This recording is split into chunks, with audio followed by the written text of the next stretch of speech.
Hi, welcome to my channel Lucky cooking blogs. మీరు ఎలా ఉన్నారు? మేమైతే చాలా బాగున్నామండి. ఈరోజు నైట్ డిన్నర్ వచ్చేసి గోంగూర పప్పు అండి. పిల్లలకి ఆమ్లెట్.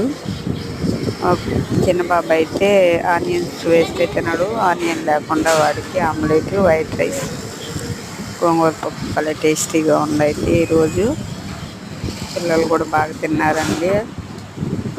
మా పెద్దోడికి ఆమ్లెట్ ఆనియన్స్తో వేసుకొని తింటున్నారు ఇద్దరు. మీరేం కూరలు చేసుకున్నారు నైట్ డిన్నర్లోకి? కామెంట్ బాక్స్లో కామెంట్ చేయండి. మాదైతే గోంగూర పప్పు ఆమ్లెట్. ప్లీజ్ అండి, లైక్ చేయండి, సబ్స్క్రైబ్ చేసుకోండి. మా ఛానల్ చూస్తున్నారు కానీ సబ్స్క్రైబ్ చేయట్లేదండి. మాకు కొంచెం సపోర్ట్ చేయండి. మా వీడియోలు చూసి 10 మంది, 20 మంది చూసుకున్న ఒక ఇద్దరైనా సబ్స్క్రైబ్ చేస్తే మా ఛానల్ ముందుకు వెళ్తుంది. Please like